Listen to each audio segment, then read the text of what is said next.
começar hoje a abordagem de 1 João. 1 João, capítulo 1. Tá bem? Vamos seguir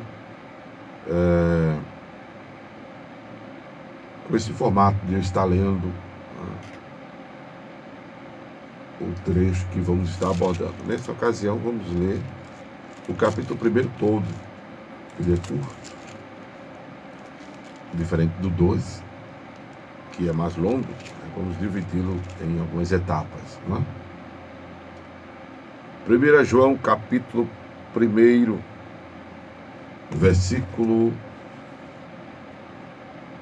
1 até o 7. Como eu disse, ele é curto. Nos diz a palavra de Deus: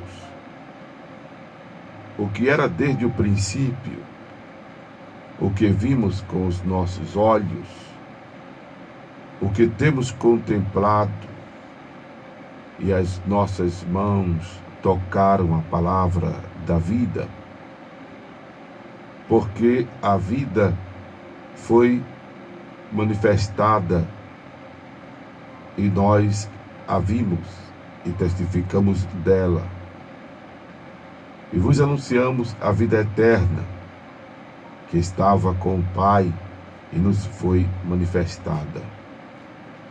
O que vimos e ouvimos, isso vos anunciamos, para que também tenhais comunhão conosco. E a nossa comunhão é com o Pai e com o seu Filho, Jesus Cristo. Estas coisas vos escrevemos, para que o vosso gozo se cumpra. E esta é a mensagem que dele ouvimos e vos anunciamos: que Deus é luz e não há nele treva nenhuma. E dizemos que temos comunhão com ele e andamos em trevas, mentimos e não praticamos a verdade.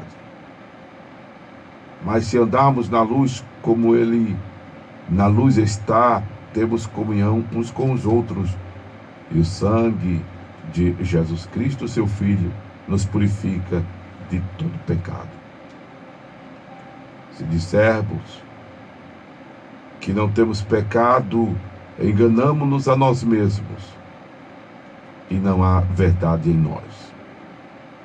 Se confessarmos os nossos pecados, ele é fiel e justo para nos perdoar os pecados e nos purificar de toda injustiça. Se dissermos que não pecamos, fazemo-no mentiroso e a sua palavra não está em nós. Louvado seja Deus, amém, por esta palavra, essa leitura que fizemos para abordarmos nesse momento, em nome de Jesus, em nome de Jesus. Glória a Deus. Bem, quando a gente começa a ler essa epístola, a gente lembra logo do Evangelho de João, né? A gente lembra logo do Evangelho de João, que, diga-se de passagem, é o mesmo autor do quarto Evangelho, do quarto livro do Novo Testamento. Que interessante, nós temos os evangelhos sinópticos, Mateus, Marcos, Lucas, né? Que faz um resumo do nascimento, do ministério de Jesus,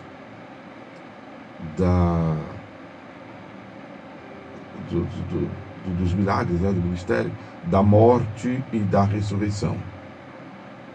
Mas nós temos o Evangelho de João, que é um evangelho diferenciado, que trata da deidade de Jesus. Ele não só fala de alguns milagres operados por Jesus, e João resume no final do livro, dizendo que o Senhor operou muitos milagres, e ele disse, João, cuidava de que se fosse registrar os milagres de Jesus, as palavras de João aqui no finalzinho do seu evangelho, ele disse,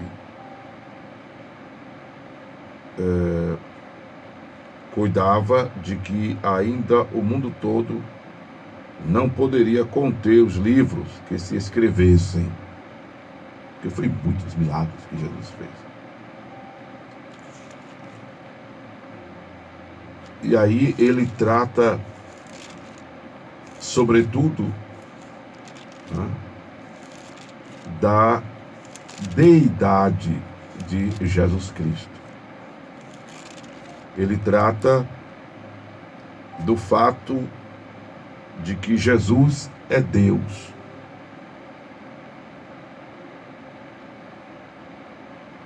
Que transcende ao simples humano, né?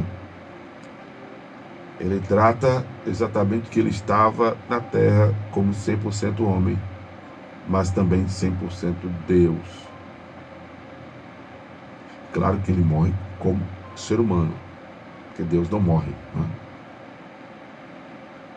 Então João trata da deidade de Jesus, e a gente lembra logo do Evangelho, a exemplo das palavras que ele diz aqui, que desde o princípio o que vimos com os nossos olhos e o que temos contemplado, e ele diz, as nossas mãos tocaram, né, da palavra da vida. Porque Jesus, ele é o verbo em carne.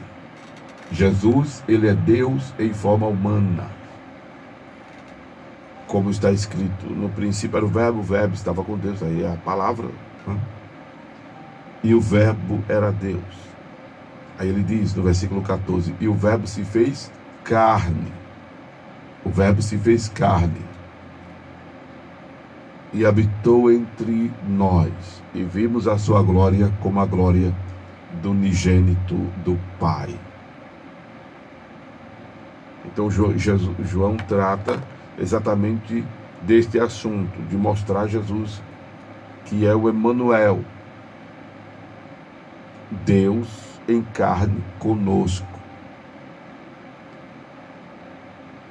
Ele trata dessa verdade que as pessoas precisam saber, que por isso nós precisamos dar maior ênfase ao nome Jesus.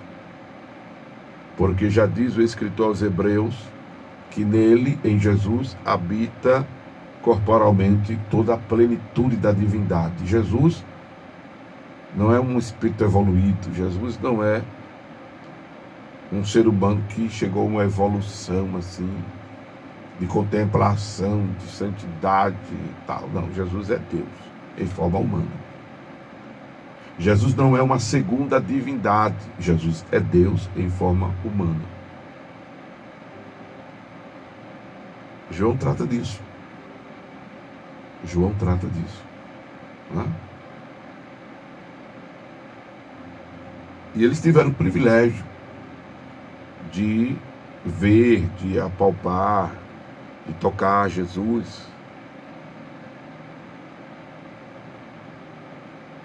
O que Jesus disse, bem-aventurados sois vós que vedes, porém mais bem-aventurados são os que não veem e crerem.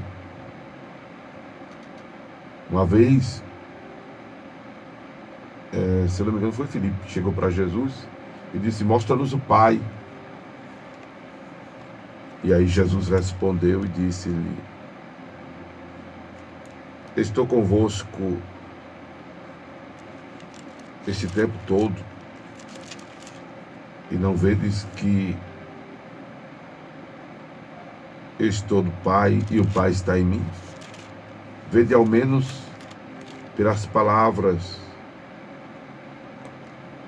que vos tenho falado. João 14. João 14. Versículo 8. Disse-lhe Filipe: Senhor, mostra-nos o Pai, o que nos basta. Disse-lhe Jesus: Estou há tanto tempo convosco e não me tendes conhecido, Filipe? Quem me vê a mim, vê o Pai. E como dizes tu, mostra-nos o Pai? Não crês tu que eu estou no Pai e que o Pai está em mim? As palavras que eu vos digo, não as digo de mim mesmo, mas o Pai que está em mim é quem faz as obras. Credes que estou no Pai, o Pai está em mim? Crede-me, ao menos por causa das mesmas obras. Louvado seja o nome de Jesus. Você diz, pastor, como é isso? Deixa eu explicar.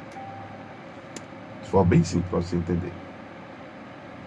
Vamos à essência que eu vou pegar como exemplo o H2O, a água. Quais são os 3 estados da água? Quem pode me responder? Hoje eu não interajo muito no Instagram, nem no Facebook, na hora da administração, e nem no WhatsApp, mas eu vou fazer uma pergunta e quem puder já digita aí. Quais são os 3 estados da água? Quais são os 3 estados da água? Os 3 estágios, os 3 estados, como você queira. Quais são eles? Quais são as 3 formas da água? Como a água se apresenta? As 3 formas que a água se apresenta. Quem me responde aí no Instagram? Quem me responde aí no WhatsApp? Eu não sou de interagir na hora da administração, né? Mas está feita aí a pergunta. Vamos ver, eu vou dar alguns segundos para você responder, para não perder tempo aqui. Amém? Vamos ver a interação do pessoal. Pode responder, olha o tempo que eu estou falando. O número do WhatsApp, 81 9 9915 0890. E se você responder e morar aqui perto, quando você vir a um culto, você vai ganhar um CD do pastor Amaro Correia, o CD Jesus Vem. Você diz, não, pastor, não tem um CD, mas tem gente que passa o CD ainda. Vamos lá. Bem, aí eu vou dizer, aí já não vale mais o prêmio, né? Então, já perdeu o brinde. É o estado líquido, né? Sólido e gasoso. São os 3 estados da água, os 3 estágios da água, os 3 formatos da água, as 3 formas que a água se apresenta. Líquido, sólido e gasoso. Então, a água é a essência. A água é a essência. Né? Aí você eleva a uma temperatura para congelar. Aí se transforma em gelo. Se transforma em gelo. Aí, ou então você pega essa mesma água. Vamos pegar o mesmo gelo, para não dizer que foi diferente. Aquela mesma porção de água que você colocou no recipiente, colocou no congelador e ela pedrificou, você vai agora pegar essa pedra de gelo, tirar do recipiente, colocar em uma vasilha e aquecer. O gelo vai derreter.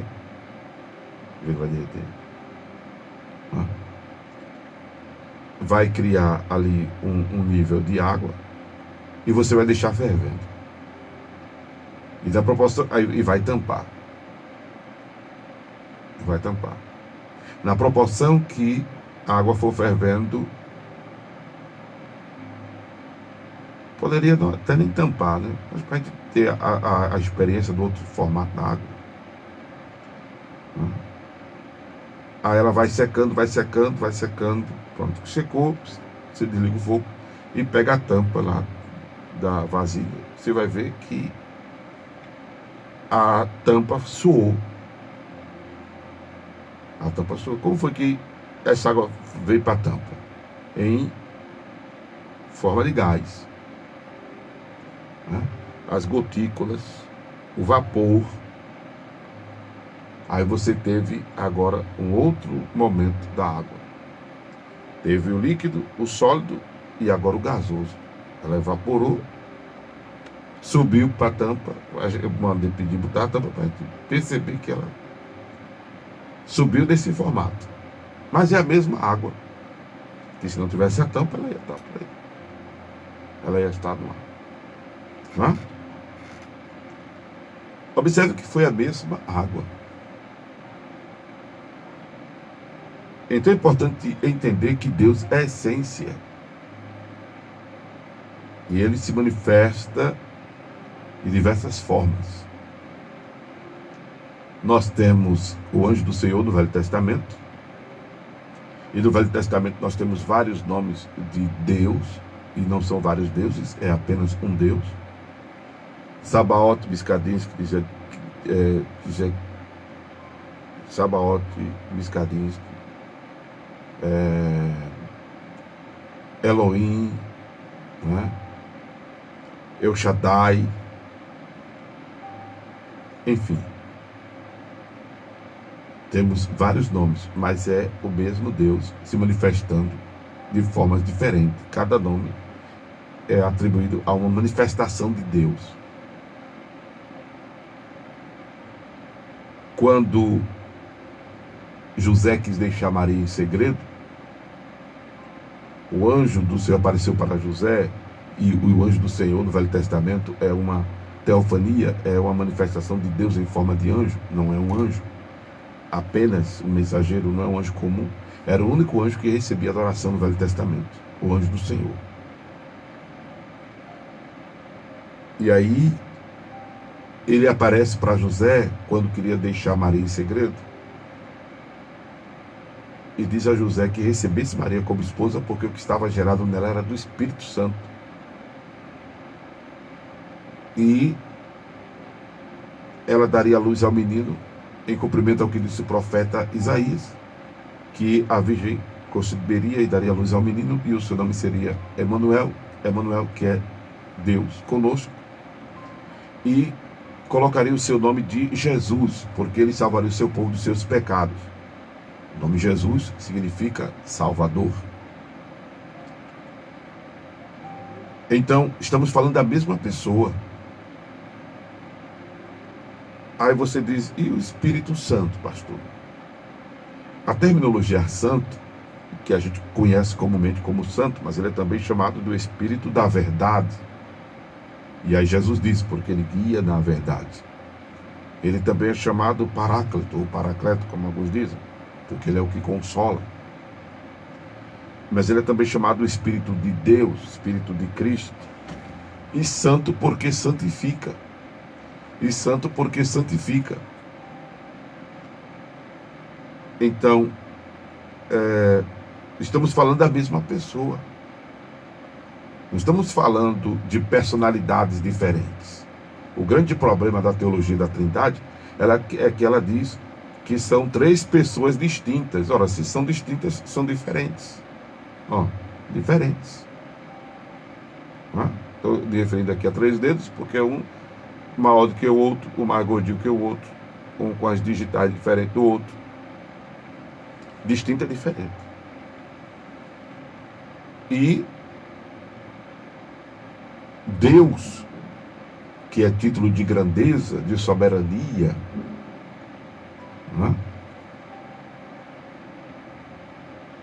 porque ele é o único digno de receber adoração, louvor. é o único digno de receber exaltação. Jesus é o único.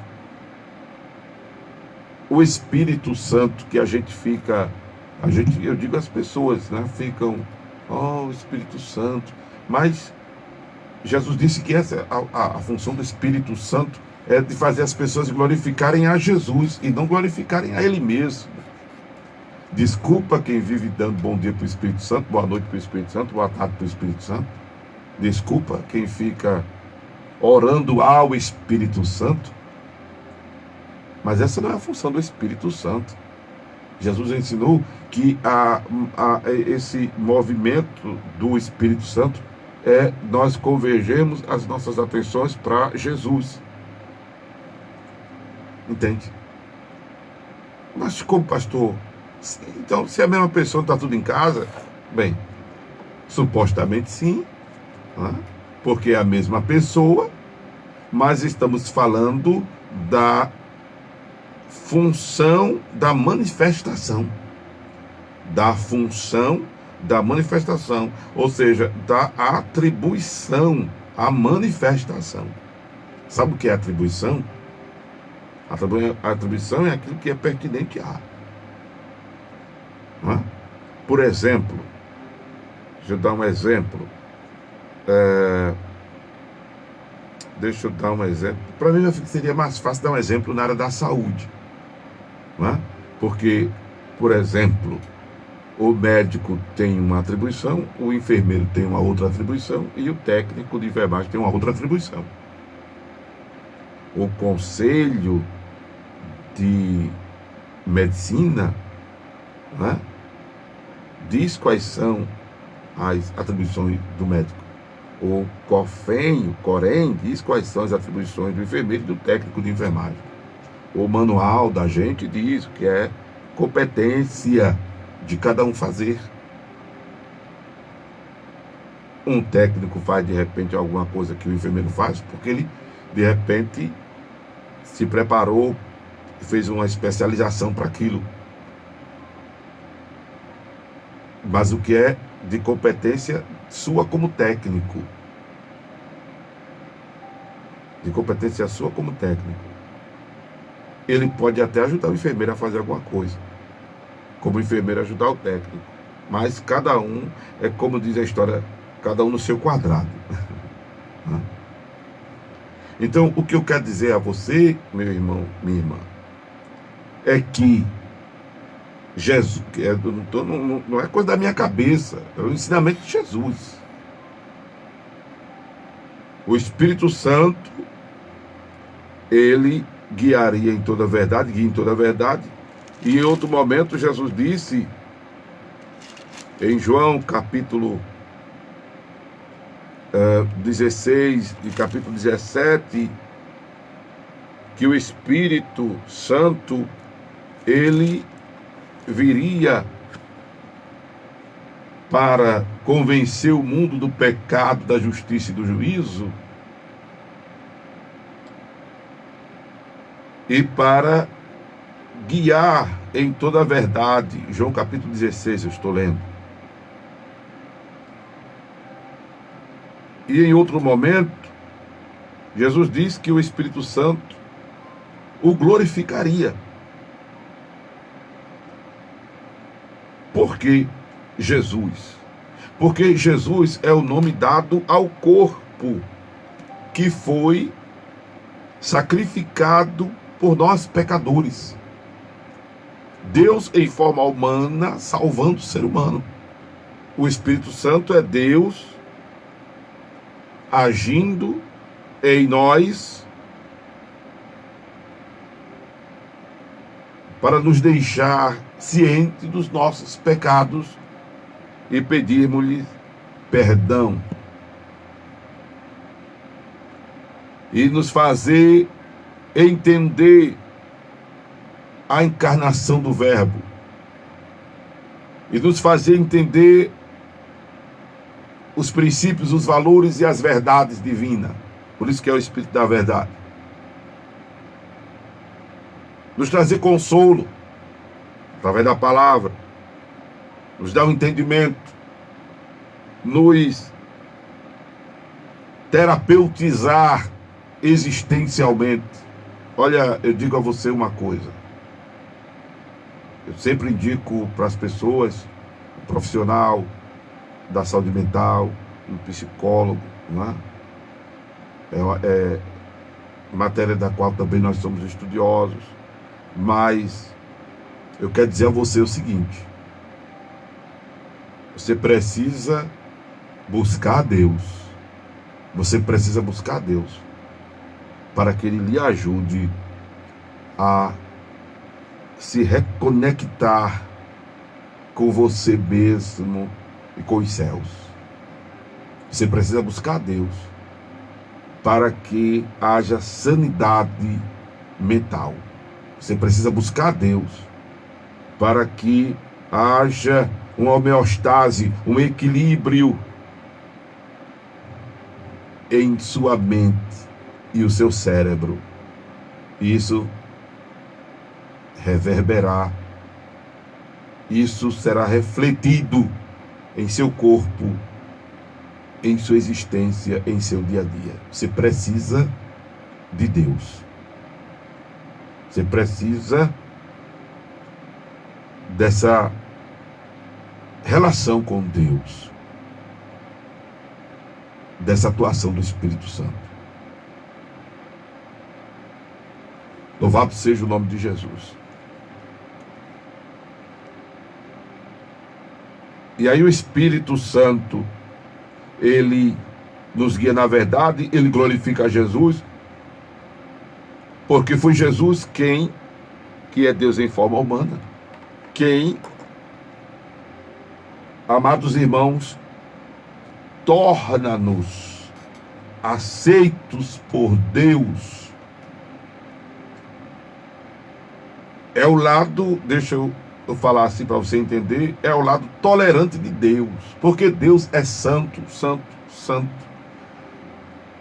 Como disse Isaías, registrando a experiência que teve, a revelação que teve, que viu o Senhor sentado no alto sublime trono, e os serafins com asas cobriam o rosto, com duas cobriam os pés, e com outras duas voavam e clamavam: santo, santo, santo é o Senhor Jeová dos exércitos. Alguém diz que Deus é santo 3 vezes. É porque defende a teologia da Trindade, que Deus é 3 pessoas, e Deus não é 3 pessoas, Deus é um apenas. A fé cristã, ela é monoteísta, é simples, só existe um Deus. Se ele fosse em 3, aí já não era monoteísmo, era politeísmo, não é? Eu não sou unicista, eu sou monoteísta. Eu creio que existe só um Deus.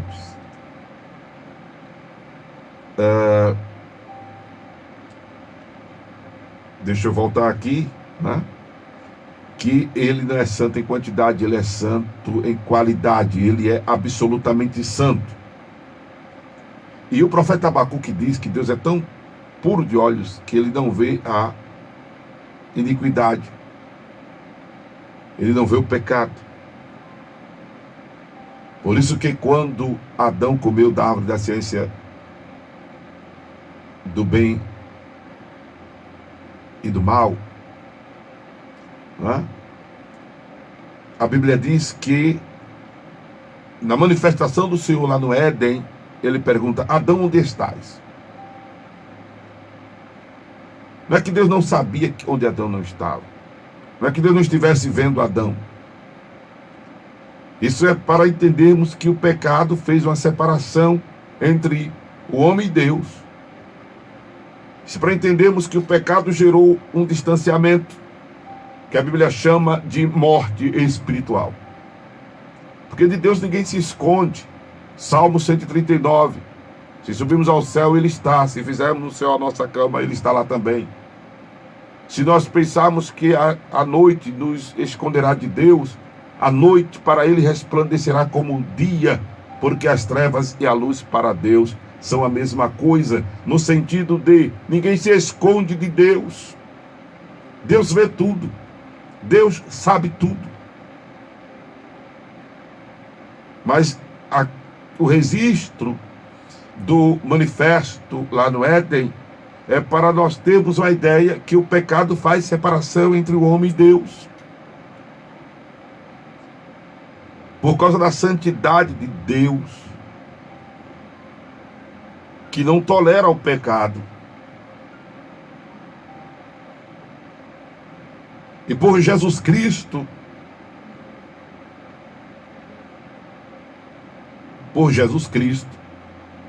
que é o lado aplacador de Deus, o lado misericórdia de Deus, o lado salvífico de Deus, que nós somos aceitos. Nós nos tornamos toleráveis. Deus nos tolera. E louvado seja o nome de Jesus, porque esse aspecto do divino é uma realidade antes mesmo da encarnação. Por isso que João insiste em dizer que o que vimos com os nossos olhos era desde o princípio. Ele diz aqui na sua epístola e diz lá no Evangelho: no princípio era o Verbo estava com Deus e o Verbo era Deus. Aí eu volto a dizer, por isso que eu não sou unicista, porque na teologia do unicismo não existe essa perspectiva da pré-existência de Jesus, o Salvador. E esse plano salvífico de Deus, ele já existia antes mesmo de ser posto em prática. Jesus encarnando é o plano salvífico sendo posto em prática literalmente. É a concretização do plano salvífico. E Jesus não veio para salvar só os judeus, como alguns interpretam errado em João capítulo 11. João capítulo 1, verso 11. Ele não veio só salvar os judeus, e por os judeus não o querer, ele resolveu salvar o resto do mundo, não. João, inclusive, desmistifica isso no capítulo 3, versículo 16 do seu livro, quando ele diz que Deus amou o mundo de tal maneira. Amou o mundo de tal maneira. O grande problema de João capítulo 1, verso 11, é que os judeus não quiseram ser restaurados, messianicamente, historicamente. E aí, a salvação que já era também para os gentios, ela é não só estendida para os gentios, mas os gentios se tornam mais do que coadjuvantes, se tornam protagonistas da mensagem salvífica. Mensagem salvífica que quem era para ser os... Daqui a tantos tempos que eu agora esqueci do termo que eu falei. Os preconizadores da mensagem eram os judeus, como está escrito no capítulo 4 de João, que a salvação vem dos judeus. Era para ser preconizadas por eles. Eles eram para ser os protagonistas, os mensageiros principais. Mas por sua rejeição, pela dureza de seus corações, os gentios não só tornaram-se coadjuvantes, mas protagonistas da mensagem salvífica. Essa é a grande questão do capítulo 1 de João, versículo 11. Porque os gentios, como eu já disse em outras abordagens, que são pessoas que não têm o sangue hebreu corrente na veia, são filhos de Deus, são criaturas de Deus também, são seres humanos. São seres humanos. Os judeus pensavam que as mulheres não tinham alma. As pessoas pensam que pelas pessoas serem negras tem pacto com o demônio. Pensam-se isso ainda hoje. Por isso que o preconceito com o negro é grande. Não é? As pessoas pensam isso. A exemplo dos gentios. Para os judeus, os gentios é como se também fosse pessoas assim. Como se fossem mulheres que não têm alma, como é para umas pessoas de cor branca que o negro tem relação com, não tem relação com Deus, para não repetir o que eu já disse. Porque é coisa da cabeça das pessoas. É crença das pessoas que gera preconceito nas pessoas.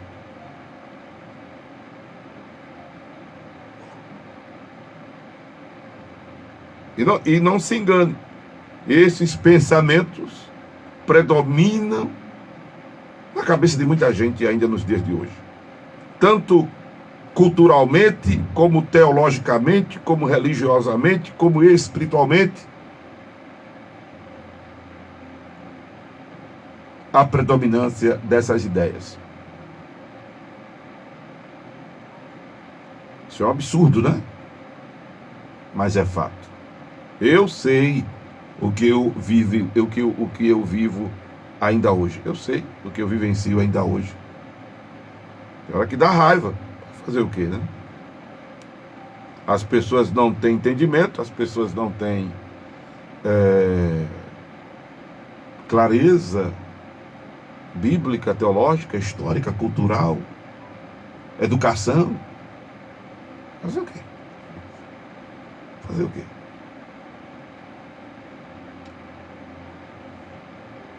O que me é de alcance de fazer, eu venho fazendo, né? Que é ensinando a palavra de Deus. Vamos lá. João, ele volta a apontar Jesus Cristo, para quem as nossas atenções devem converger, porque é Jesus Cristo que faz com que nós tenhamos comunhão com Deus. E essa comunhão, ela está relacionada ao perdão dos pecados. Deixa eu ir na ordem do texto. Essa comunhão está na obediência. Pela ordem do texto, ela está na obediência. Porque observe o versículo 6. Se dissermos que temos comunhão com Ele e andamos em trevas, mentimos e não praticamos a verdade. A verdade é a palavra. João 17:17. A verdade é a palavra. Se andarmos na luz como na luz está, temos comunhão uns com os outros. E aí agora vem o outro elemento, o sangue de Jesus Cristo, que nos purifica de todo pecado. Louvado seja Deus. Essa comunhão, não é o estado de santidade que nós devemos vivenciar, porque não existe comunhão com Deus sem santidade. Santidade não é o que faz com que a gente ore pelo enfermo e seja curado, faz com que a gente chegue para o endemoniado e manda ele sair, o demônio sair da pessoa endemoniada. Não. Santidade não é o que nos capacita a isto. Pelo ensinamento de Jesus em Mateus 7, não é isso. Também não estou dizendo para você não viver uma vida de santidade, ao contrário. A santidade, ela é fundamental, é sine qua non para termos comunhão com Deus nesta vida. Sem santificação não há comunhão com Deus nesta vida. Talvez você seja da tradição de que tem que ter vida no altar para curar o enfermo, para expulsar demônio, para profetizar, para falar em línguas. Não.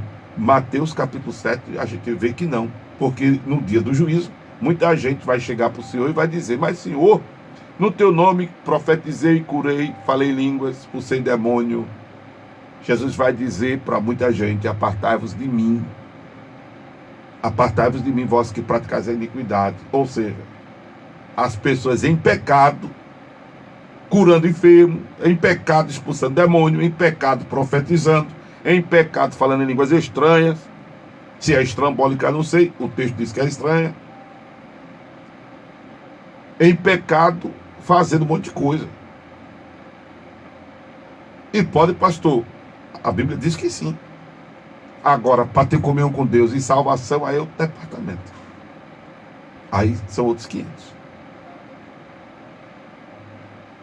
E nós não podemos minimizar o pecado, o erro. Pecado é pecado e pecado é grave. Às vezes eu fico questionando algumas pessoas que ficam fazendo vista grossa do erro, do pecado.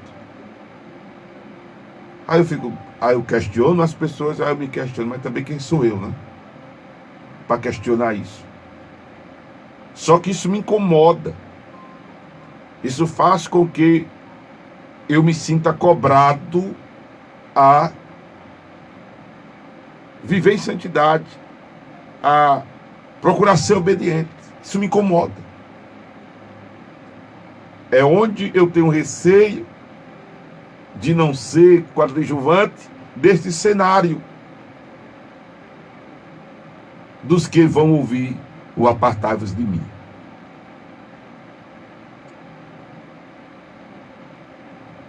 Isso é forte. Isso é muito forte, isso é muito sério, isso é muito grave.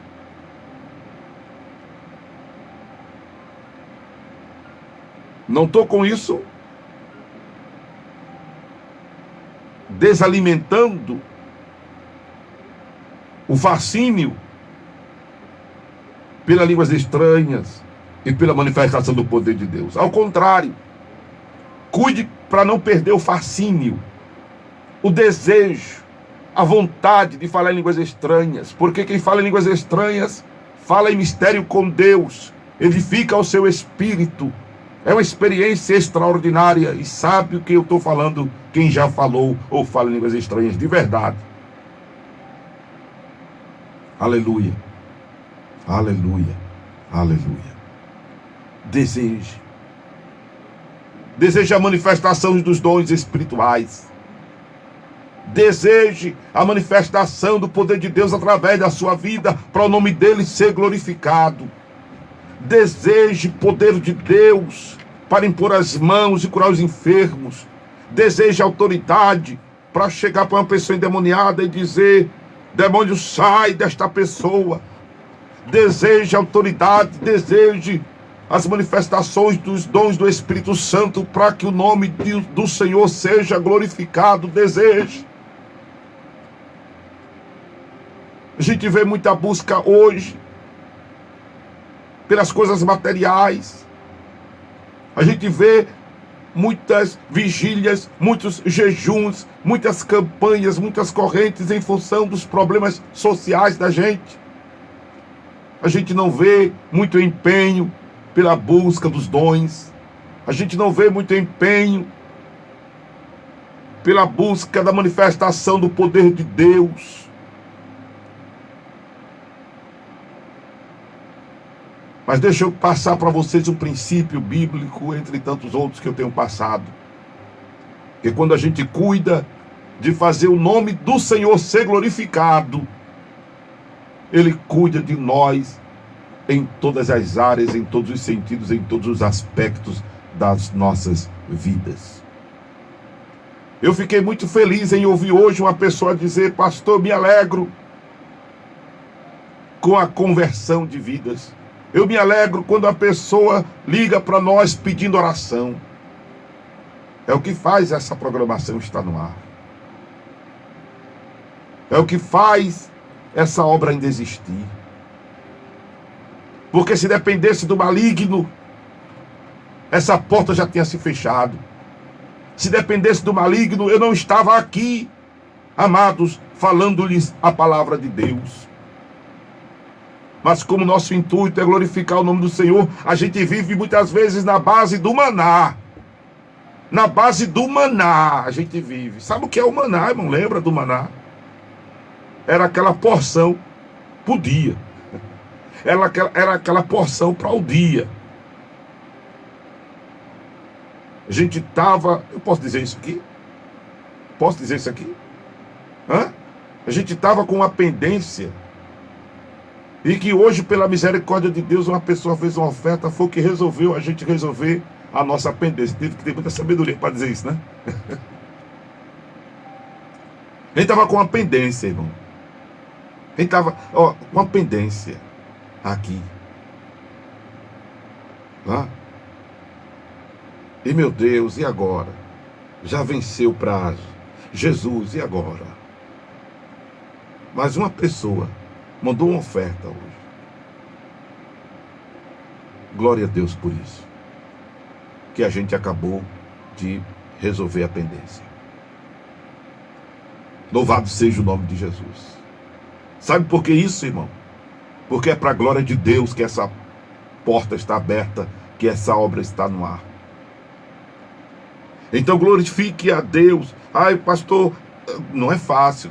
Olha, eu não estou dizendo que é fácil. Eu sei que não é fácil. Misericórdia, quem sabe que não é fácil somos nós, né, Bessa? Hã?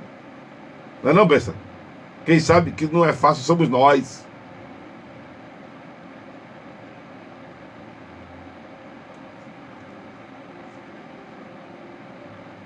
Agora, é importante, entenda, procurar viver em santidade. Porque que adianta, do mesmo jeito que adianta ganhar o mundo inteiro e perder a alma? Que adianta? Eu saí da madrugada com um relatório na outra emissora de aproximadamente 700 conversões. Que adianta eu ganhar tanta alma e eu me perder? Que adianta eu curar o enfermo, expulsar os demônios e ouvir no dia do juízo: apartai-vos de mim? Mas eu que procure andar em santidade, eu que procure salvar a minha alminha, procure salvar a sua alminha, procure viver em santidade, procure viver o evangelho, procure viver a palavra.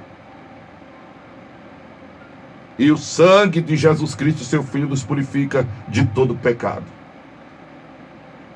Aí na ordem do texto, a santificação nos é também proporcionada pelo sangue de Jesus. Porque por mais que a gente às vezes queira acertar, a gente acaba errando, né? E aí, glória a Deus, existe o sangue de Jesus que nos purifica de todo pecado. E para terminarmos, eu gosto sempre de dizer, baseado nesses versículos 8 a 10, que não existe carência para o perdão divino. O perdão divino é na hora. Se confessarmos os nossos pecados, Ele é fiel e justo para nos perdoar os pecados e nos purificar de toda a injustiça. Pede perdão agora e Deus te perdoa agora. Amém? Ele não tem meses, não tem carência para o perdão divino. Não, você pede perdão agora e daqui a 3 meses, 6 meses, 9 meses, eu vou te perdoar. Não, é na hora. É na hora.